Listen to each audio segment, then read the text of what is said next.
Bonjour à tous, un tribune des décideurs consacré à la santé. C'est un secteur important en termes économiques, important parfois aussi dans la vie de tous les jours. Pour parler de ce sujet qui, comme d'autres secteurs d'activité, connaît aussi beaucoup d'évolutions, on a le plaisir aujourd'hui d'accueillir Étienne Cagnard, le président de la Mutualité française. Bonjour. Bonjour. Merci d'avoir accepté cette invitation. On va commencer, comme il est de coutume dans cette émission, par évoquer les grands sujets d'actualité.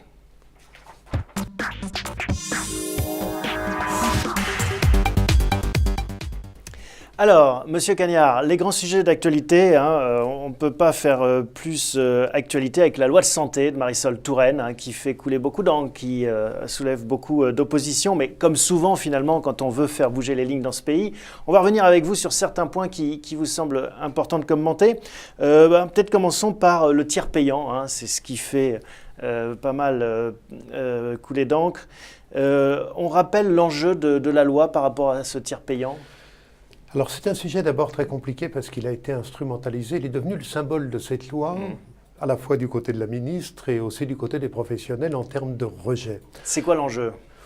C'est un enjeu finalement très simple. On sait qu'aujourd'hui en France, on renonce beaucoup aux soins, beaucoup plus dans d'autres pays. Les causes sont multiples, mais parmi celles-ci, il en est une, c'est l'avance des frais. On le dit d'ailleurs très souvent quand on dit on va à l'hôpital parce qu'il n'y a rien à avancer.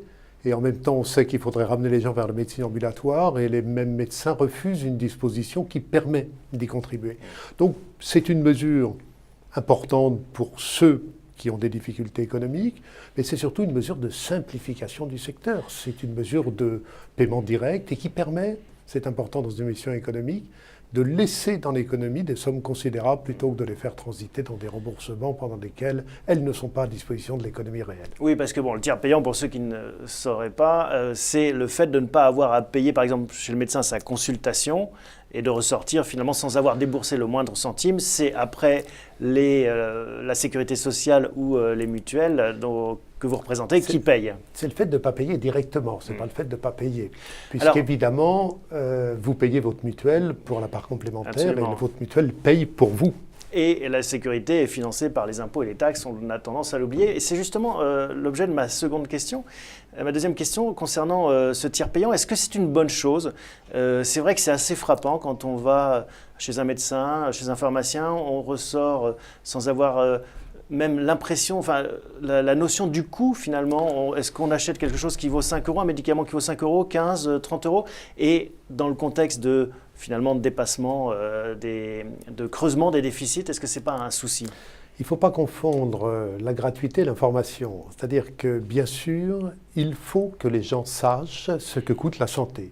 Et il n'est pas bien, par exemple, qu'aller dans la pharmacie, on vous donne vos médicaments, vous ne savez pas combien cela représente. C'est le cas actuellement. C'est le cas. Et il faut faire des progrès de ce point de vue-là. Et nous plaidons d'ailleurs pour qu'il y ait une information systématique qui soit donnée pour que chacun connaisse le coût de ses dépenses. Maintenant, c'est très différent de connaître le coût et d'avancer la somme.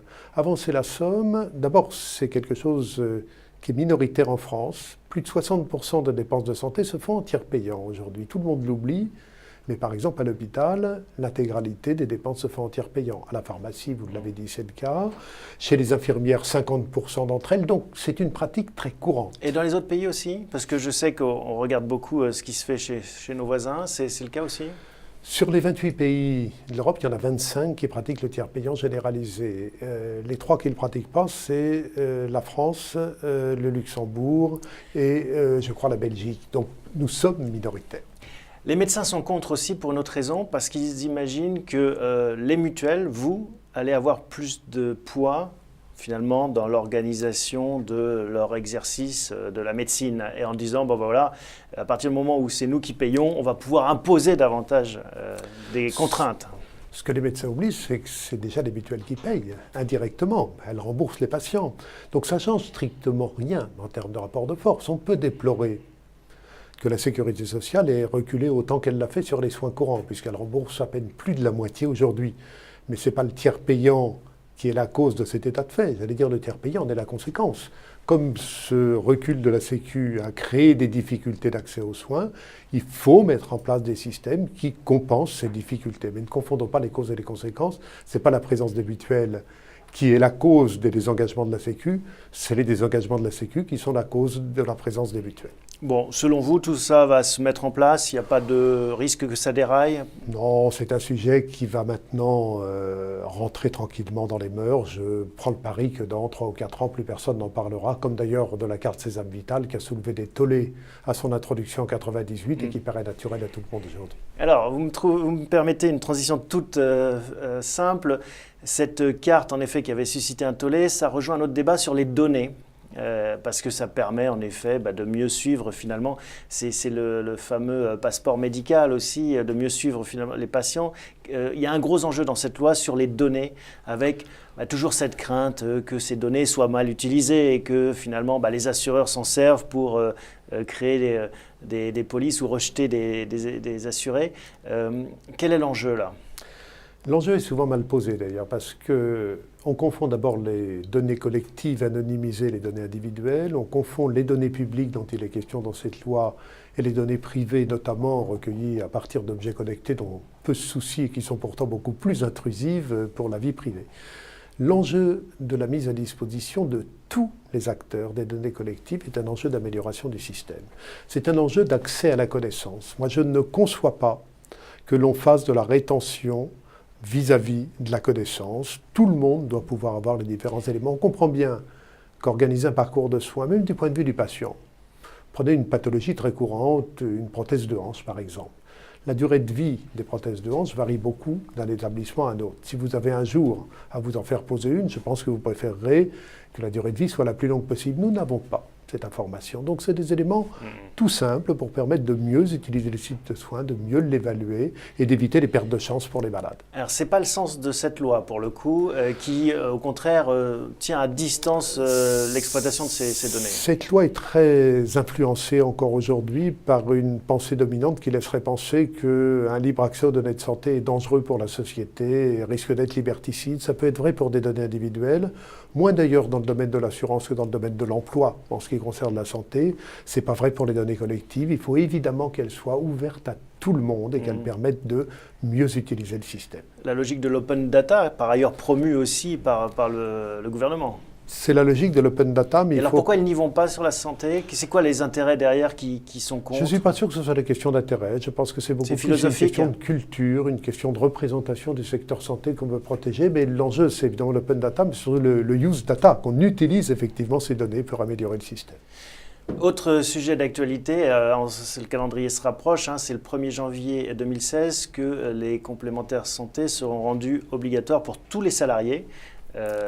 C'est une grosse évolution pour les entreprises, bien sûr, pour les salariés, bien sûr, et aussi pour vous? C'est une évolution importante, mais qui résulte là aussi d'un malentendu. Il y a quelque temps, les pouvoirs publics ont pris conscience que la faiblesse du niveau de remboursement des régimes obligatoires en soins courants rendait les complémentaires indispensables. Donc, nous avions 95,8% de Français couverts pour être précis, et il fallait essayer de regarder comment on arrivait à 100%. On a parlé de généralisation de la complémentaire santé à propos de cet accord national interprofessionnel qui généralise la couverture à l'ensemble des salariés. Sauf que les 4 millions de personnes concernées, 90% avaient déjà une complémentaire. Donc ce que vous nous dites, en fait, c'est une fausse évolution. On s'est trompé de cible. On a pris une mesure favorable aux salariés de ces secteurs qui pourront avoir accès à une complémentaire financée en partie par leur entreprise. On a oublié que les quelques millions de Français qui n'ont pas de complémentaire ne sont pas dans le monde du travail. C'est les personnes âgées, c'est les chômeurs de très longue durée, c'est les jeunes en difficulté d'insertion. Et pendant qu'on a transformé des contrats individuels en contrats collectifs, si j'insiste là-dessus, c'est parce que ça coûte très cher à la collectivité. Les contrats collectifs sont aidés à la fois parce que la participation de l'employeur est exonérée de cotisations sociales, donc ils sont à la fois aidés. Et ça augmente les déficits de la sécurité sociale au passage. Ça coûte combien, cette évolution? Ça coûte à peu près 3,5 milliards l'ensemble des aides aux contrats collectifs, donc une somme qui est loin d'être négligeable. Et pendant ce temps-là, les contrats individuels ne sont absolument pas aidés. Et vous avez de plus en plus de personnes âgées notamment qui se démutualisent, qui perdent leur contrat. 500 000 de plus entre 2010 et 2012 ont abandonné leur contrat pour des raisons économiques. Donc ce que vous dites, c'est que ça ne va pas résoudre l'ambition qui était derrière cette extension. C'est une bonne mesure pour les gens concernés, ce n'est pas une mesure qui répond à la question qui était posée. Voilà donc pour les sujets d'actualité, on va rentrer finalement dans le métier de la mutualité française.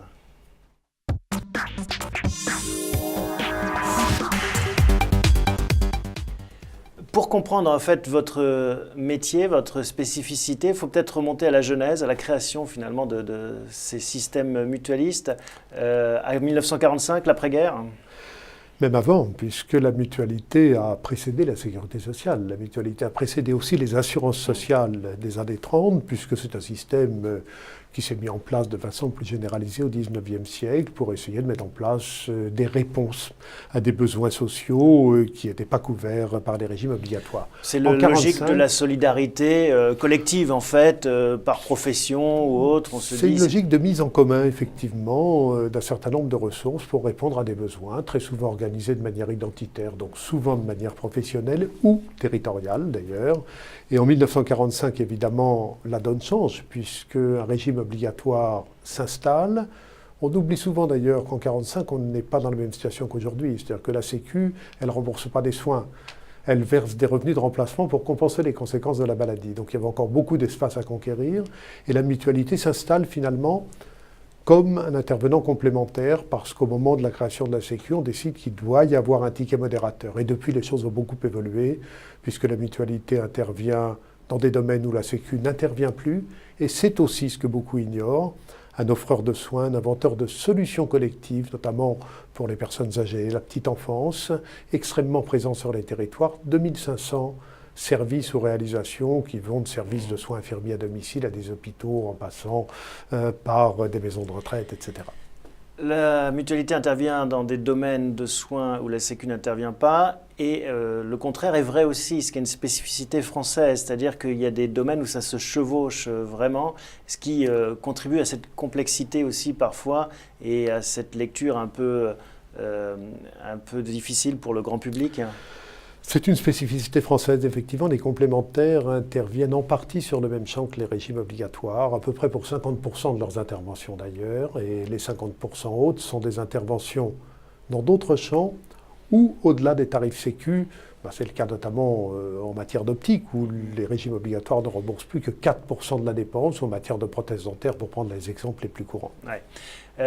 Comment est-ce qu'on fait évoluer ce système? Parce que c'est un des enjeux. On voit bien que finalement ce monde de 1945 est derrière nous, qu'il ne reviendra pas. En tout cas, il faut l'espérer. Et que les choses doivent s'organiser différemment, que le monde a changé, la technologie a évolué. Quel est de votre point de vue, mutualité, les évolutions nécessaires ou souhaitables? Nous sommes très pragmatiques. Aujourd'hui, les complémentaires sont devenus indispensables pour se soigner. Sans complémentaire, un Français renonce 2 fois plus aux soins que s'il a une complémentaire. Donc, que faut-il faire?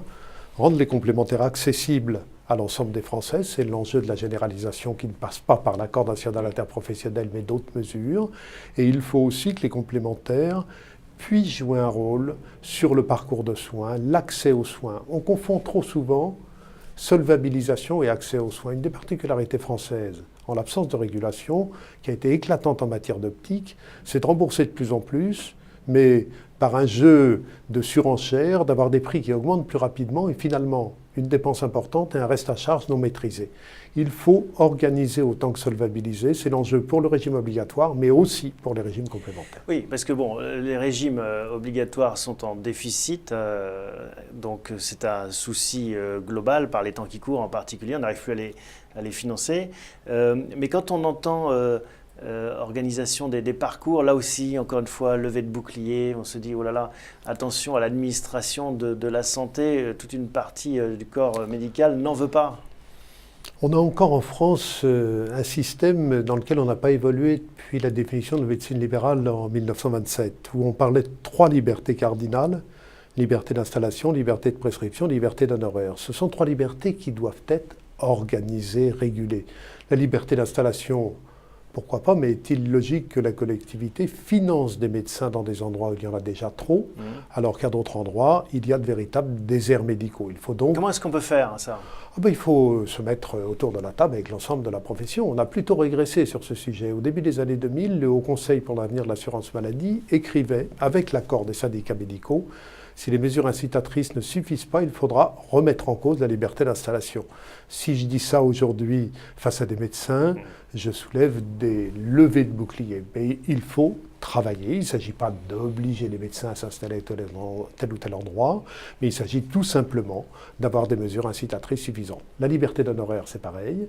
L'enjeu, ce n'est pas la liberté d'honoraire, c'est une juste rémunération des soins, insuffisante en France pour les actes cliniques, parfois excessive pour certains actes techniques, et cette juste rémunération, elle doit passer par une contractualisation avec l'ensemble des financeurs. C'est-à-dire vous, en l'occurrence. C'est-à-dire nous, en l'occurrence. Et la liberté de prescription, là aussi, si ça pouvait être concevable à un moment où la médecine ne soignait pas beaucoup, aujourd'hui, en tant que patient, ce qui m'intéresse, c'est que mon médecin respecte les données de la science et les bonnes pratiques pour éviter les pertes de chance. Dans quelle mesure la technologie, on parle beaucoup du numérique de plus en plus dans l'économie, peut vous aider à aller dans cette direction qui soit finalement, qui réconcilie ces points de vue peut-être?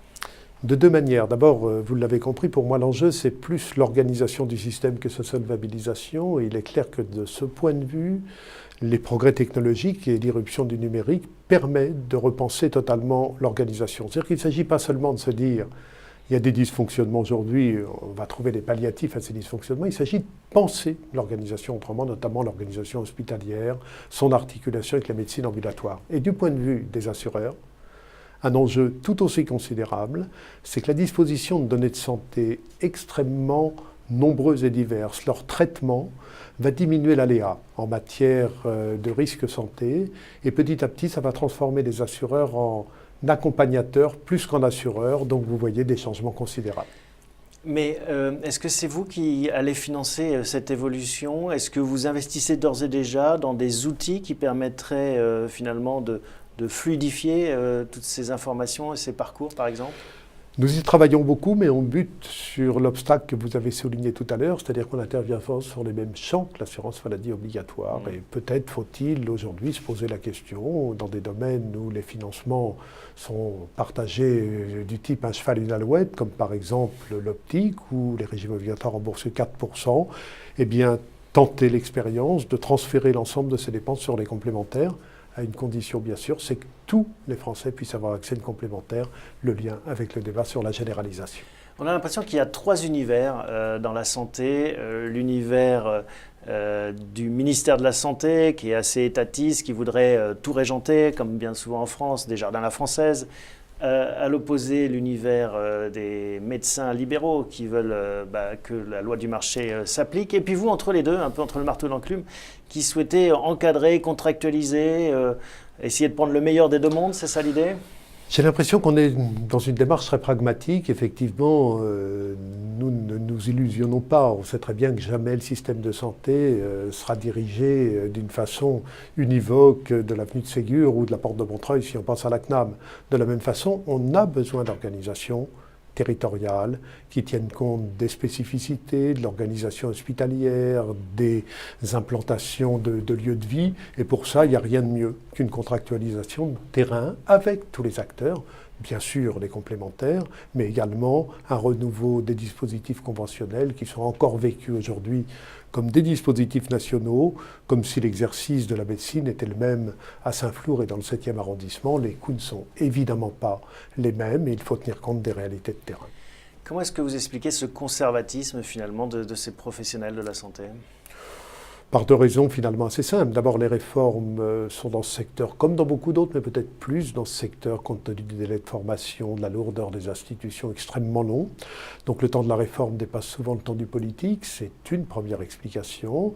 Et la seconde, c'est que c'est un sujet qui fait un petit peu peur à nos gouvernants, parce qu'on le voit bien à travers les semaines que nous venons de vivre sur le tiers payant. C'est des sujets qui conduisent très vite à s'enflammer, avec parfois une dose d'irrationalité relativement importante. Et on sait très bien qu'il existe un mythe en France, c'est que quand les médecins sont mécontents, ça se paye électoralement, ce qui reste d'ailleurs à prouver. Et le fait qu'il y ait beaucoup d'élus issus du monde médical, ça influence aussi ce conservatisme selon vous ?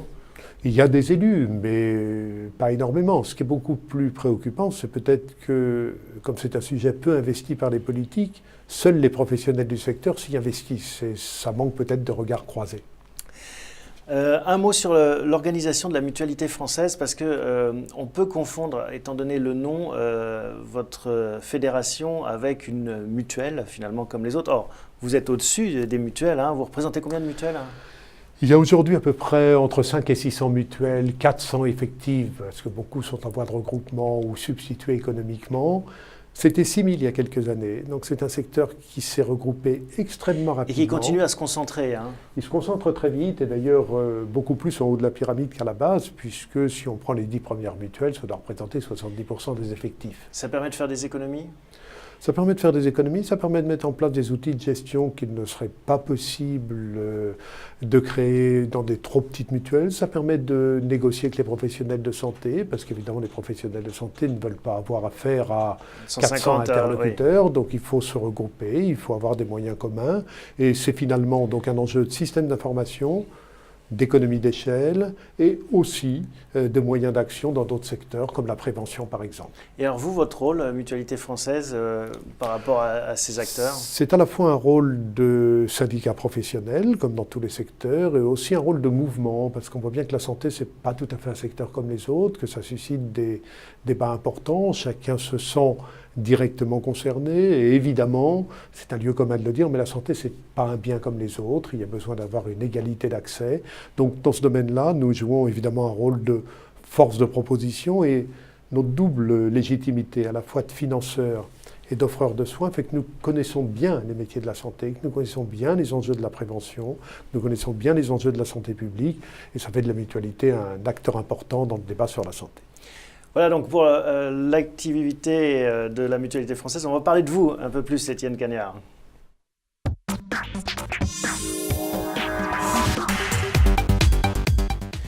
Étienne Cagnard, vous avez été élu à la tête de la Mutualité Française en décembre 2010. C'est un mandat de 6 ans. Vous ne comptez pas vous représenter en 2016. De quoi êtes-vous le plus fier jusqu'à présent à la tête de cette institution ? Écoutez, ce dont je suis le plus fier sur les dernières années, c'est d'avoir finalement réussi à réconcilier la performance économique et la performance sociale.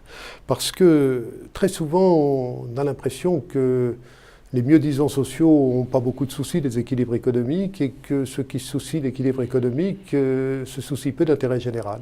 L'organisation de la mutualité permet de réconcilier ces deux domaines. On l'a fait à la fois dans l'offre de soins, on le fait dans notre activité de financeur. Et je crois que cette conciliation des réalités économiques et des valeurs est extrêmement importante. Ça met en jeu d'ailleurs la crédibilité des institutions. Et de ce point de vue-là, la mutualité a plutôt une bonne image. Essayons de la préserver. On revient sur votre parcours. Quel a été votre parcours avant de prendre la tête de la Mutualité Française? Comment est-ce que vous avez façonné finalement vos convictions? Mon origine n'est pas le monde de la santé, puisque je suis un fonctionnaire de Bercy, de la Direction générale des impôts, de la Direction des finances publiques aujourd'hui. D'où ce souci quand même économique. Hein, il y a évidemment un souci économique, un souci d'intérêt général, mais derrière j'ai eu la chance tout simplement d'avoir quelques opportunités, d'avoir été nommé par Bruno Durieux au comité de santé publique, où je me suis intéressé aux questions de santé publique et d'économie, d'avoir animé les États généraux de la santé, un moment important à la fois de démocratie sanitaire, d'écoute des populations avec Bernard Kouchner et Martine Aubry. J'ai siégé à la CNAM pendant assez longtemps et j'ai eu la chance d'être nommé par Xavier Bertrand au collège de la Haute Autorité de Santé, où je me suis occupé d'évaluation, de qualité, d'offre de soins. Donc finalement, un regard de lieux différents sur le même objet, c'est la santé des Français, puis avec une cohérence, c'est toujours partir effectivement des assurés sociaux ou des usagers, en rappelant que la finalité du système, c'est quand même pour eux, pas forcément pour les acteurs du système. Mais quand vous commencez votre carrière de haut fonctionnaire, vous aviez déjà ce tropisme orienté vers la santé? Vous aviez déjà cette fibre ou c'est un peu un concours de circonstances? C'est des concours de circonstances, ce sont des rencontres humaines. Quelques personnes qui ont beaucoup compté dans les gens que j'ai rencontrés. J'ai cité Bruno Durieux, Jean de Carvazoué, Jean-François Girard qui était un grand directeur général de la santé, quelques autres. Des rencontres, des gens qui m'ont fait confiance, Bernard Kouchner pour les États généraux Aéro par exemple, ou Xavier Bertrand pour la Haute Autorité. Et voilà, un parcours. Et après, vous êtes resté sur ces rails, vous n'êtes jamais dit, tiens, je pourrais reprendre du champ vis-à-vis de ce sujet? C'est un secteur extrêmement attachant, à la fois par son objet et aussi par l'implication des acteurs. Personne n'est dans le monde de la santé totalement par hasard, notamment les professionnels de santé. Ils sont parfois très mal à l'aise dans leur rôle, mais ils ont une vocation, ils ont un regard sur l'autre d'altérité qui est important, et c'est un secteur très très attachant. On n'a pas trop parlé dans l'émission, voire pas du tout, de vos petits camarades du secteur privé. Quel genre de rapport vous entretenez avec eux? Les mutuelles sont un acteur du secteur privé, totalement. Ce n'est pas du tout un acteur public. Oui, les alors, mutuelles sont de droit privé, mais à but non lucratif. Voilà, c'est ça le distinguo par rapport à des assureurs qui sont à Nos but... rapports, en matière de complémentaire santé, les mutuelles détiennent 54% de part du marché, 28% par les assureurs à but lucratif, 18% par les institutions de prévoyance. Nous travaillons avec eux sur des sujets techniques, par exemple sur le tiers payant. Nous avons mis en place une association qui permet de répondre aux besoins de simplification des attentes des médecins, et nous travaillons la main dans ces domaines. Par contre, nous avons effectivement, parce qu'on représente 54%, qu'on a des valeurs un petit peu différentes, des soucis qui ne sont pas forcément les mêmes. La mutualité est souvent plus solidaire, elle a plus de personnes âgées, elle couvre plus de gens à la CMU ou à l'aide à la complémentaire santé, elle essaie de ne pas discriminer les tarifs en fonction de l'âge, et les résultats sont éclatants dans ce domaine, ce qui ne nous empêche pas de travailler ensemble, mais d'avoir différents modèles. Ma conviction est que le modèle mutualiste répond mieux aux enjeux du système de santé que le modèle assurantiel lucratif, mais c'est évidemment un point de vue qui mérite d'être discuté. Oui, mais bon, qui se comprend de votre position. Un mot sur vos ambitions après 2016, l'heure de la retraite aura sonné, vous avez d'autres envies, comment vous voyez les choses après ? Évidemment des envies de continuer à essayer de faire fructifier l'expérience que j'aurai acquise dans les différents secteurs. Je pense aussi qu'il faut changer de temps en temps de métier. C'est pour ça que vous ne voulez pas vous représenter à un autre mandat? Je ne vais pas me représenter. C'est une décision que j'ai prise dès mon arrivée en 2010. Je pense que 6 ans est une durée suffisante pour lancer un certain nombre de chantiers, pas toujours les mener à terme, mais je pense que le renouvellement des hommes est toujours un facteur de dynamisme pour les institutions. La mutualité n'a pas à y échapper. Et alors vos envies? Mes envies, c'est de continuer à participer au débat public sur ces sujets, c'est de travailler dans des domaines qui m'ont beaucoup intéressé, comme notamment la place des patients, la question de la médiation, un certain nombre de sujets de ce type. Mais l'envie de faire autre chose a toujours été pour moi important au bout d'un certain temps, parce que je pense que c'est comme ça qu'on s'enrichit. Et c'est un moteur, la curiosité, découvrir de nouveaux horizons. Quoi de plus bénéfique dans une vie professionnelle que d'avoir plusieurs métiers, d'apprendre des choses, quel que soit le moment de sa carrière, de découvrir de nouveaux acteurs. Je crois que c'est ce qui permet la motivation et d'avoir envie d'aller travailler tous les matins. Merci Étienne Cagnard de nous avoir rendu visite, de nous avoir fait partager votre passion pour ces questions de mutualité et de santé, des sujets qui ne sont pas toujours très connus ou très populaires finalement, mais qui sont importants. Il faut faire de la pédagogie, absolument. 400 milliards, un peu plus, 400 milliards d'euros, c'est ce que représentent les dépenses de santé en France. C'est un secteur extrêmement important en matière de dépenses de santé. C'est un secteur extrêmement important en matière d'emploi. La quasi-totalité sont des emplois non délocalisables. C'est important en ce moment et c'est évidemment un secteur en expansion quand on regarde les évolutions, notamment épidémiologiques et démographiques. Et puis avec beaucoup d'enjeux aussi liés aux technologies. On en a un petit peu parlé, mais c'est vrai que tout ce qui est objet connecté, numérique, va sans doute faire évoluer aussi beaucoup les choses. C'est une véritable révolution qui s'ouvre devant nous, notamment parce que ça permettra de redonner du temps aux soignants, du temps humain, en s'appuyant sur des technologies qui permettront effectivement d'avoir des outils dont nous n'imaginons même pas aujourd'hui la totalité des usages. Ce qui est très intéressant d'ailleurs, c'est de voir que ces outils technologiques sont réappropriés par les populations et les acteurs et on découvre des valeurs d'usage qui n'étaient pas forcément celles imaginées par leurs concepteurs au début. Bon, on est au début de ces révolutions. Merci beaucoup, à bientôt. Merci.